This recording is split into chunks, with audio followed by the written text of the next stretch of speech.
देखो ये एक और जो क्वेश्चन है फिफ्थ का बी पार्ट, ये जून 25 का क्वेश्चन है, ध्यान देना। एक बार देखो जून 25 का क्वेश्चन मैं कराता हूँ, ये वाला ऊपर वाला तुम होमवर्क कर लेना। इसमें 3 प्रोजेक्ट है, एनपीवी और पीआई निकालना, ये आराम से होमवर्क हो जाएगा।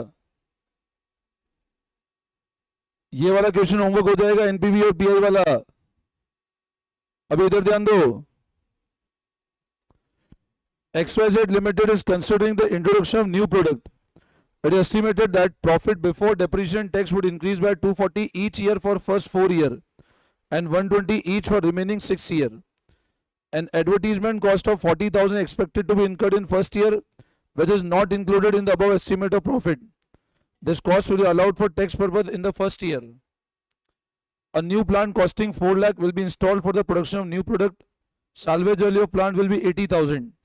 Working capital 40,000 required in the year for installing of plant and further 13 following year. Tax rate 30%, WDV 1/3.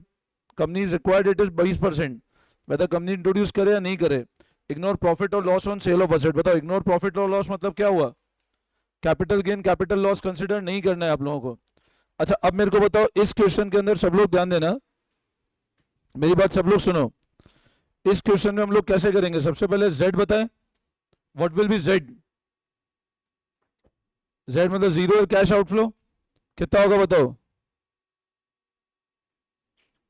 तो लिखो अब 0 ईयर कैश आउटफ्लो.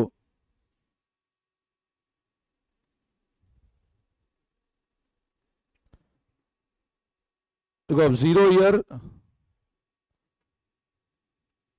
अच्छा व्हाट इज योर 0 ईयर? क्या ये जून 25 का क्वेश्चन है, ध्यान रखना. कितना है 0 ईयर कैश आउटफ्लो? सिर्फ जेड को देखो. क्वेश्चन को डिवाइड कर दोगे तो बहुत इजी हो जाएगा सॉल्व करना. उल्टा पुल्टा सॉल्व करोगे तो नहीं आएगा. जेड को चेक करो. जेड क्या है इसमें? सिर्फ 4 लाख और 40,000. तो लिखो कॉस्ट ऑफ असेट.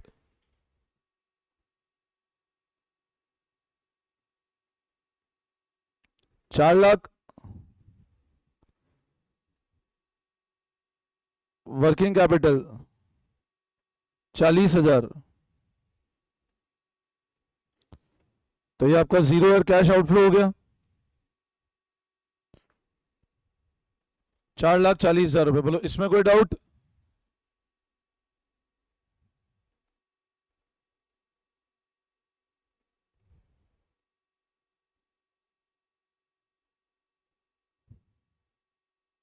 इसमें कोई कंफ्यूजन? अच्छा इसके बाद क्या होता है? तो depreciation tax shield and recurring cash flow. लिखो depreciation tax shield and recurring cash flow.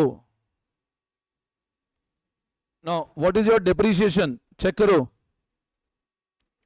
Asset की कॉस्ट कितनी है?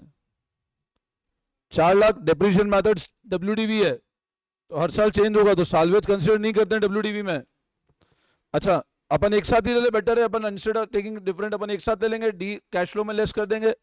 अच्छा हर साल कैश फ्लो कितना है? Profit before depreciation tax would increase by 240 each for the first 4 year and 120 for remaining 6 year. मतलब 4 साल तक तो प्रॉफिट कितना बढ़ेगा? 240. और बाद में कितना बढ़ेगा? 120. तो अब यहां क्या करते हैं अपन? फॉर्मेट बना लेते हैं एक बार. एक कॉलम बनाओ ईयर फर्स्ट सेकेंड.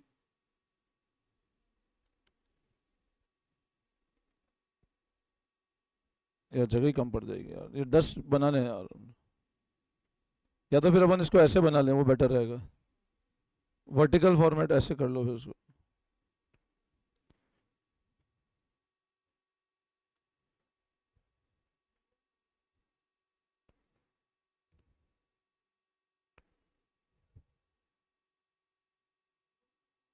ऐसे 10 साल का बनाओ.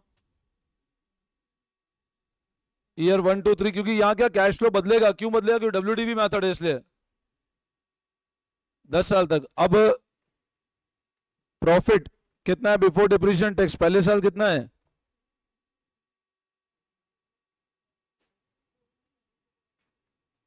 240.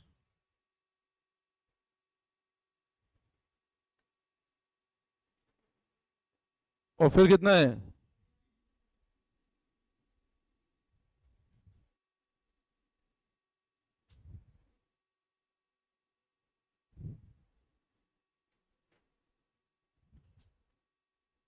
1/20 का डिप्रिसिएशन आ गया, सॉरी कैश फ्लो आ गया। अब क्या लेस करोगे? अच्छा क्या कॉस्ट है? 4 लाख का असेट है और रेट 1/3 है। अब 4 लाख का 1/3 निकालते जाओ। अब डिप्रिसिएशन तुम बताते जाओ। 4 लाख का 33.33% पहले साल।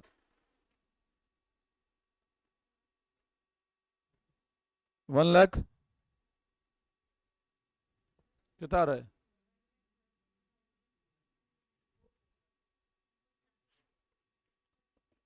अरे यार ये बहुत भारी काम है यार। निकालो, अब करो तुम कैलकुलेटर, मैं तो नहीं कर रहा है। WDV मेथड है। 4 लाख फिर अब 2,667 का निकालो वापस 33, ऐसे हर साल करो।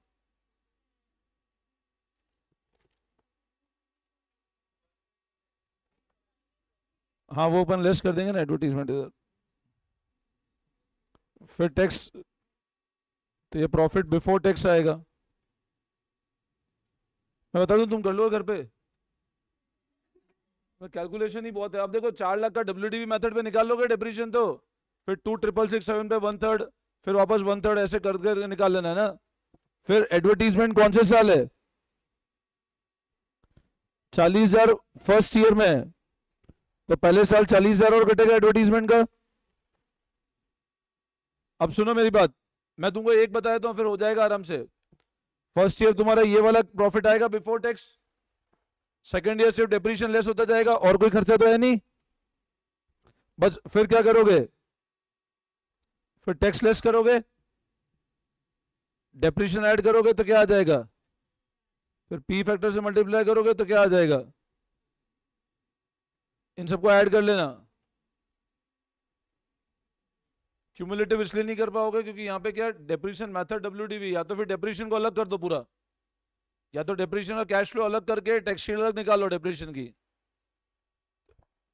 या तो वैसे करो। अगर एवरी ईयर लेस कर रहे हो तो आपको हर साल कैश फ्लो बदलेगा ना, WDV मेथड है इसलिए। और ये कर लेना। फिर लास्ट सालवेज में क्या आएगा बताओ? सालवेज में एक तो वर्किंग कैपिटल, वर्किंग कैपिटल जो आउटफ्लो है वो लास्ट ईयर हमेशा बाय डिफॉल्ट इनफ्लो होगा। कितना था वर्किंग कैपिटल आउटफ्लो? एक तो ये इनफ्लो आएगा और एक एसेट का सेल कितने पे किया, कितनी है सेल वैल्यू एसेट की, कितनी एसेट बेचा कितने पर? सालवेज 80,000 है, तो 1/20 को लास्ट ईयर फैक्टर से मल्टीप्लाई कर देना। जमाया उसी तरह ZDRS में।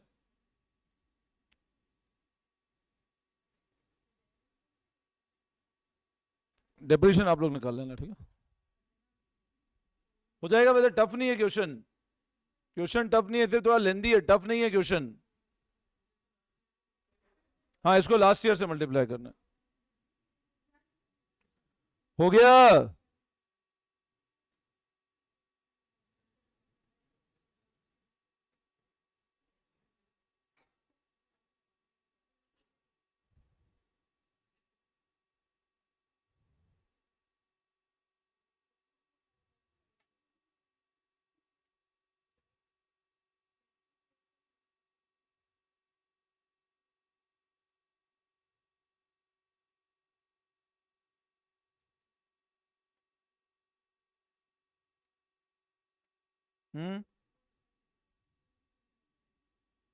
कौन सी 30,000?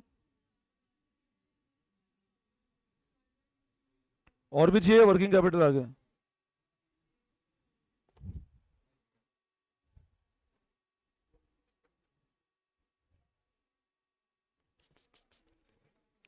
इसमें एक पॉइंट और सुनना, एक पॉइंट और है इसमें ध्यान दो। वर्किंग कैपिटल 40,000 तो इंस्टॉलेशन पे चाहिए, 30,000 आगे आने वाले सालों में चाहिए। तो यहां क्या करना है, जो अपना जेड है ना उसमें एडिशनल वर्किंग कैपिटल और आ जाएगा एक और। सुनो इधर, और 30,000 पे फर्स्ट ईयर का फैक्टर लग जाएगा।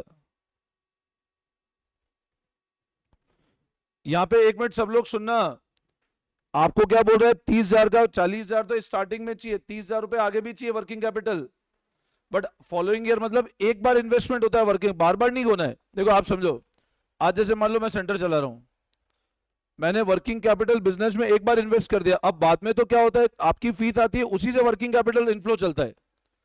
मतलब आज क्या होता है, जैसे मान लो मैं घर से मान लो 5 लाख रुपए मशीन में डाले और 50,000 का वर्किंग कैपिटल डाला। अब वर्किंग कैपिटल मेरे को जब इंक्रीज करूंगा 50 से 70 तो 20,000 चाहिए, बाकी 50,000 बिजनेस रोटेशन, भाई मटेरियल में डालूंगा, मटेरियल बिकेगा वापस पैसा आएगा ना। तो वर्किंग कैपिटल एक बार आउटफ्लो करना पड़ता है। अब बोल रहा है आने वाले सालों में 30,000 चाहिए, हर साल 30,000 नहीं चाहिए। तो इसका मतलब पहले साल कितना चाहिए हमको, 0 पे 40 और एडिशनल पे 30,000 पे फर्स्ट ईयर फैक्टर लगा देना। यहां पे क्वेश्चन में गिवन है 30,000 द फॉलोइंग ईयर, तो 30,000 पे फर्स्ट ईयर फैक्टर लगा देना बस। वो कितना हो जाएगा, पॉइंट। समझे बात को। और लास्ट ईयर में जो इनफ्लो आएगा वो 40 के साथ एक और क्या आ जाएगा, 70,000 का इनफ्लो हो जाएगा वर्किंग कैपिटल का। समझे बात को, बस ये करना है अपने को। नहीं आया समझ में। वर्किंग कैपिटल देखो समझो, वर्किंग कैपिटल मतलब क्या होता है, रनिंग कैपिटल जो रोज चाहिए, नाम बता रहा वर्किंग कैपिटल मतलब काम करने के लिए जो पूंजी है वर्किंग कैपिटल। अभी आप बताओ, मैंने मान लो एक मशीन खरीदी, उसका 50,000 मेरे को वर्किंग कैपिटल चाहिए, तो 50,000 कब चाहिए मेरे को, अब ये हर साल रोटेट होगी बिजनेस में।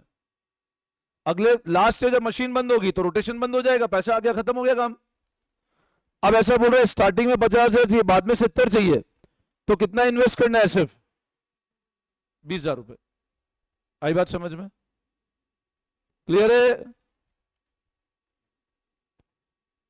तो ये वाला कर लेना बी पार्ट, ठीक है ना।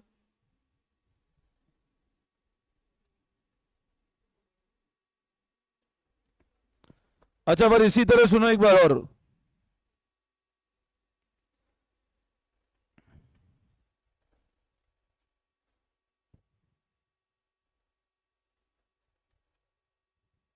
सीएमए विंटर वाले बच्चे दिसंबर 24 का आपको पेपर सब ऐप पे मिल जाएंगे। दिसंबर 24 का फिफ्थ का ए और बी पार्ट होमवर्क करोगे, सभी लोग कर लेना, बजटिंग प्रैक्टिस हो जाएगी। दिसंबर 24 फिफ्थ का ए और बी पार्ट होमवर्क करोगे।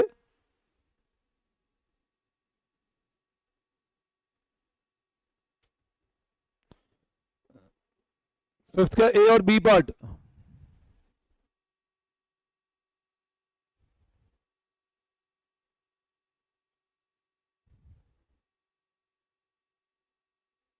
फिर जून 24 का,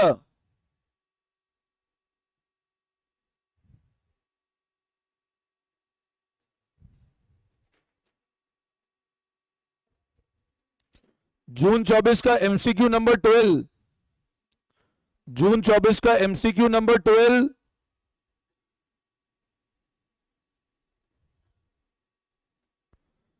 अगेन फिफ्थ का ए और बी, मतलब फिफ्थ का ए का पैटर्न में भी कराऊंगा एक आप लोगों को, है ना। फिफ्थ का बी हो जाएगा, फिफ्थ का ए और बी,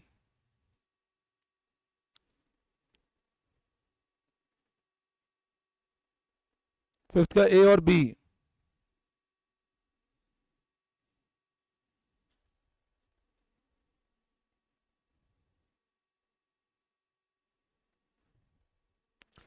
दिसंबर 23 का एमसीक्यू नंबर 2, एमसीक्यू नंबर 2,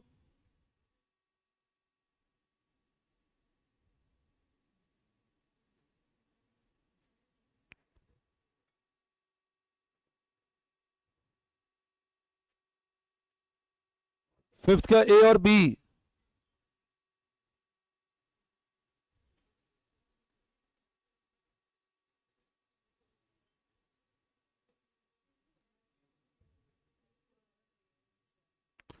ये बार इतने होमवर्क करना, ठीक है। अच्छा अब आ जाओ तुम लोग वापस अपने जो शीट ओपन कर रहे थे,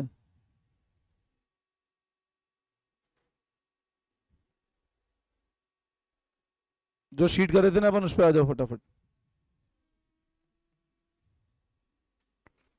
आ जाओ शीट ओपन करो।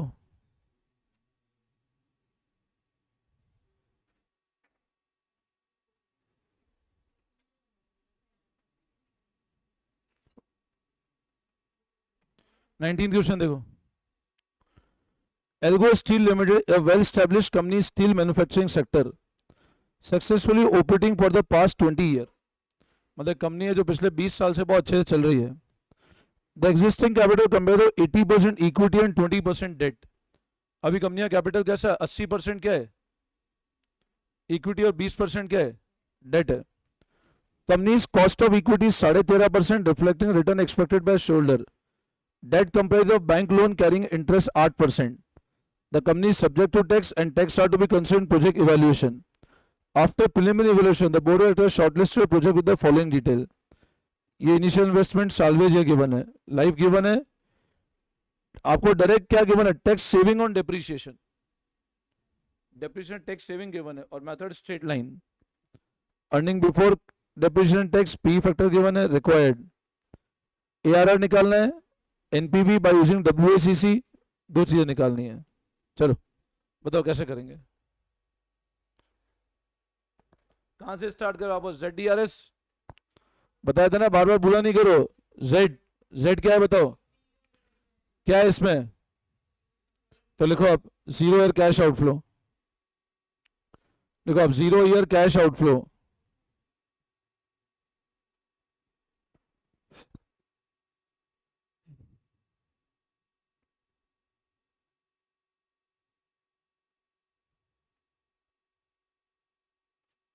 ₹24 लाख. ये क्लियर है? Then next.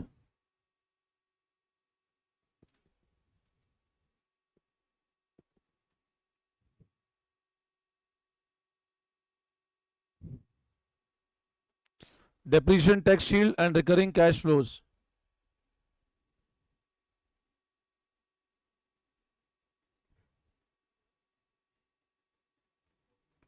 अच्छा क्वेश्चन में एक चीज देखो, तुमको डेप्रिसिएशन रेट गिवन है, टैक्स की रेट गिवन है क्या? टैक्स की रेट क्या है? नहीं है, बट आपको टैक्स सेविंग गिवन है डेप्रिसिएशन की. अच्छा मेरे को बताओ डेप्रिसिएशन क्या होगा इस क्वेश्चन में पर एनम?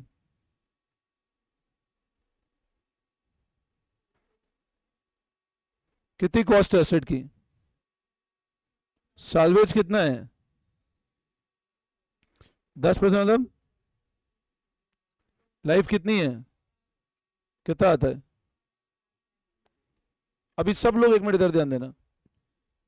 अच्छा बताओ ये जो 1.35 है ये क्या होगा?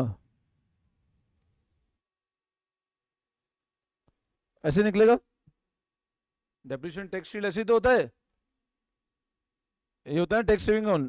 तो अब बताओ 1.35 किसके बराबर होगा?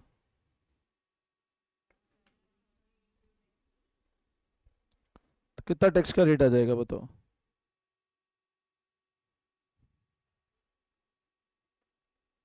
कितना आता है बेटा? यहां तक कोई दिक्कत तुम लोगों को? बोलो, एनी डाउट? सबको आ गया समझ में अच्छे से? करो कॉपी करो फटाफट. कंसेप्ट सब में वही है, ZDRS. क्वेश्चन को इस पार्ट में डिवाइड कर दो, क्वेश्चन आराम से हो जाएगा तुमसे.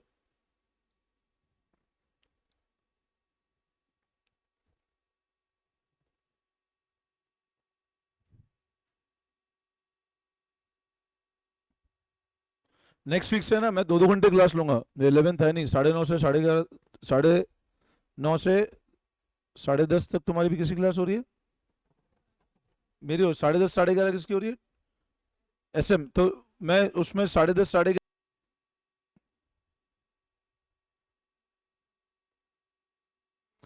टैक्स की रेट 25% आ गई.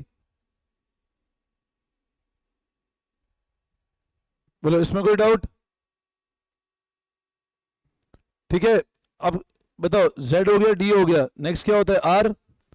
तो कैश फ्लो 12 20 18 16. तो लिखो next recurring cash flows. Next लिखो recurring cash flow.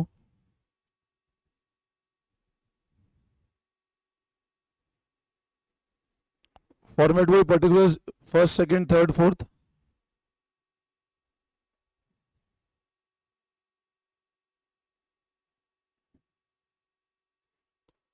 Cash flow 12 lakh 20 lakh 18 lakh 16 lakh.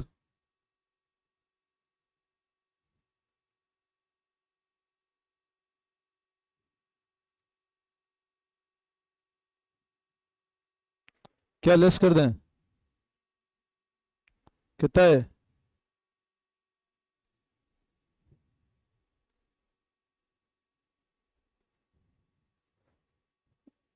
इसमें क्या आपको ARR निकालना है, इसलिए अकाउंटिंग प्रॉफिट चाहिएगा ही सही, तो डेप्रिसिएशन बेटर यहीं लेस कर दो।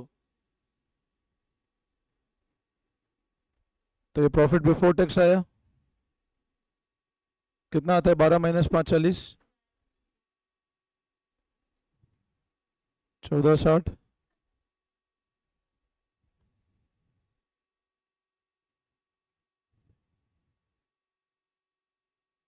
क्या रेट है टैक्स की?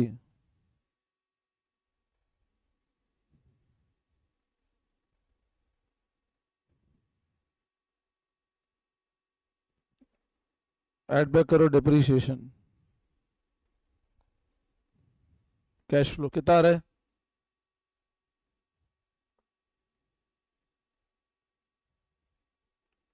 अगला कितना कैश फ्लो आ रहा है? और इसको पी फैक्टर से मल्टीप्लाई करो,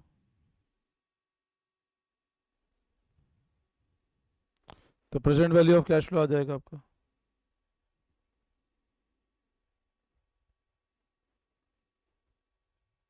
करो फटाफट करो, कितना आ रहा है?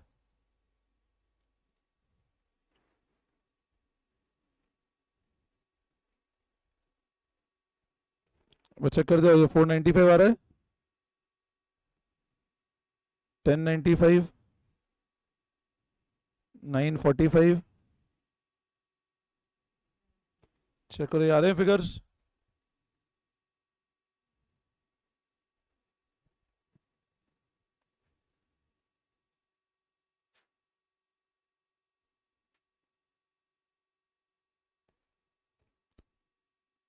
कैश फ्लो 1035, 1635, 14,85,000,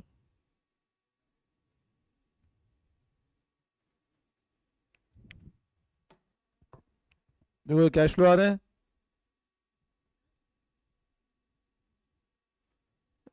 ये आएंगे, कोई कंफ्यूजन ही नहीं है, मैंने देख के लिखे हैं सारे, सॉल्यूशन देख के लिख रहा हूं मैं, कोई कंफ्यूजन नहीं है। ये कैश फ्लो आएंगे, देख लो, 1035, 1635, 1485, 1335। पी फैक्टर से मल्टीप्लाई करो फटाफट, थोड़ा फुर्ती रखो यार, अभी तो बहुत सिंपल, फटाफट करो। अच्छा इसमें सुनो एक मिनट, पी फैक्टर कौन सा लोगे? अब ये एक प्रॉब्लम है, सुनो एक मिनट, ध्यान दो इधर। पी फैक्टर आपको गिवन ही नहीं है क्वेश्चन, डिस्काउंटिंग रेट।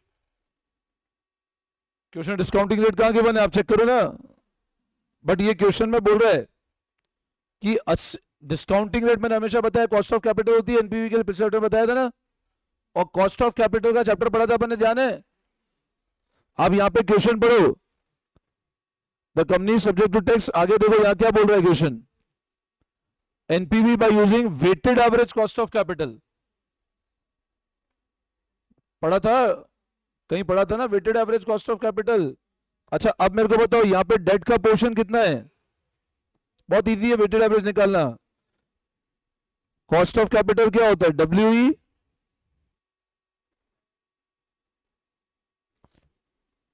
इक्विटी कितना है? 80%।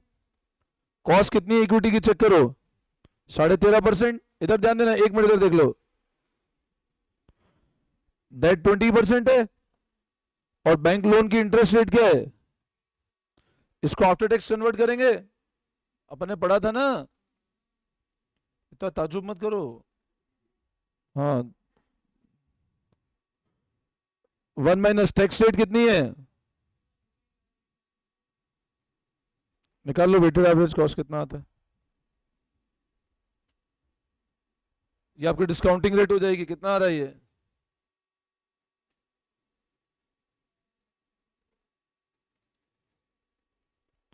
बारह परसेंट आएगा अप्रोक्सीमेट, ये कॉस्ट ऑफ कैपिटल आपका 12% आएगा, सिंपल है। हाँ 12 आ रहा है, सिंपल है, देखो कोई टेक्निकल नहीं है, ये अपन ने पढ़ा है ना ऑलरेडी कंसेप्ट। मतलब बोलो डिस्काउंटिंग कितने पे करना है, तो अब पी फैक्टर 12 वाला लगा दो, पीवीएफ एट 12%,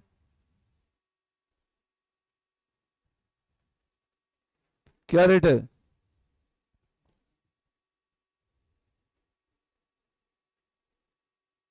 कितना है 12% पे बताओ?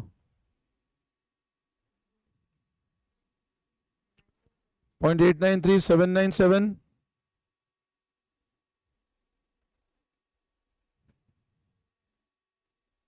712 और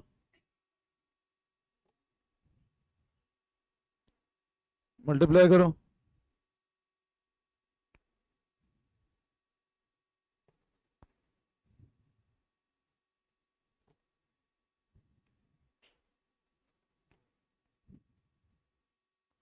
एट 49060, देखो ये आ रहे हैं फिगर। अब इन सबको ऐड कर दो और लास्ट साल्वेज वैल्यू।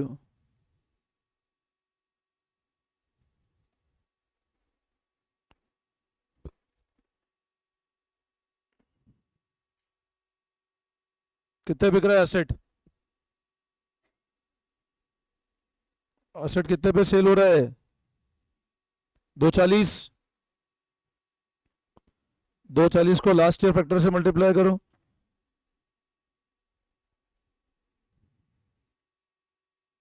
कितना आ रहा है?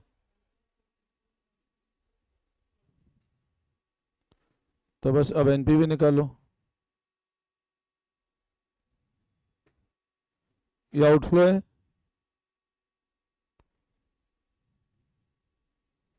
निकालो कितना आ रहा है एनपीवी।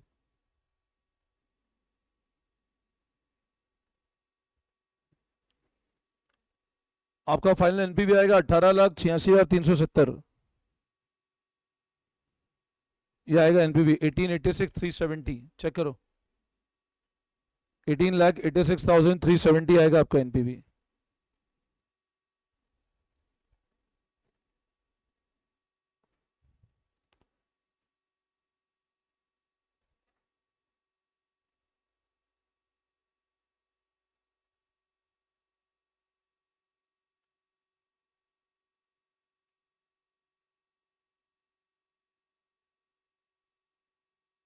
आ रहा है?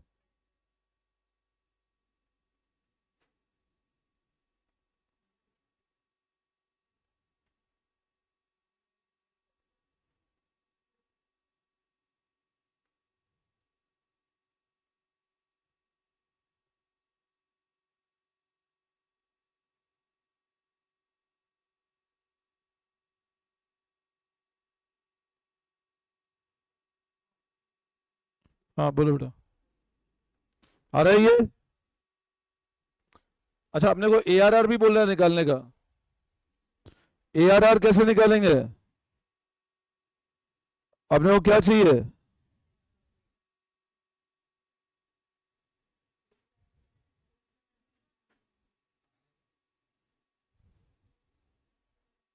ये होगा एआरआर। अब सब लोग एआरआर में क्या चाहिए? कैश फ्लो चाहिए कि अकाउंटिंग प्रॉफिट चाहिए? बताओ, बताया था ना एआरआर क्या लेता है। अच्छा बताओ, इसमें अकाउंटिंग प्रॉफिट कहाँ है? ये वाला देखो इधर, ये मैं रेड पेन से मार्क कर रहा था, देखो ये अकाउंटिंग प्रॉफिट है, ये अकाउंटिंग प्रॉफिट ये है ना। और इन सबको ऐड करके एवरेज कर लो, तो निकालो एवरेज कितना आता है। इन सबको ऐड करो, 495, 1095, 945, 795। कितना आ रहा है? 8,32,500। हाँ, और आपका एवरेज इन्वेस्टमेंट क्या होगा? 24 लाख प्लस 240/2 कितना आ रहा है? 13 लाख। एआरआर क्या हो जाएगा?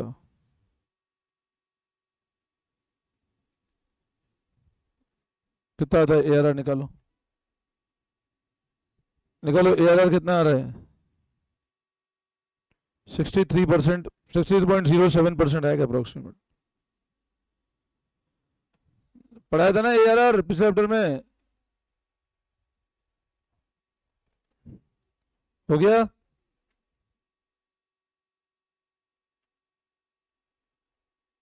This is your ARR.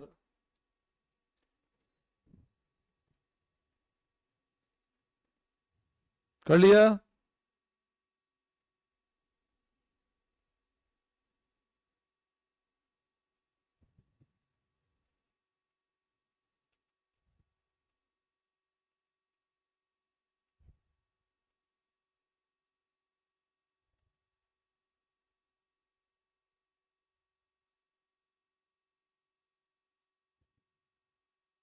हो गया?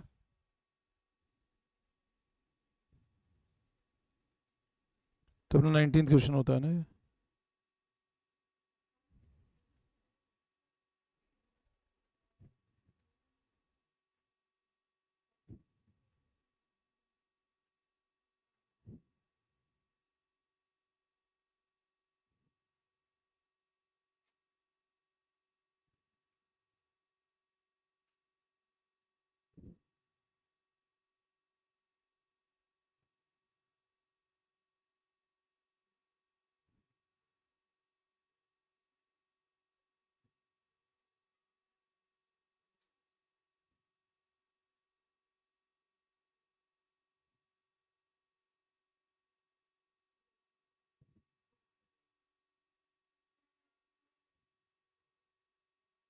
हो गया? चैप्टर बाकी है और कल तक कैसे हो?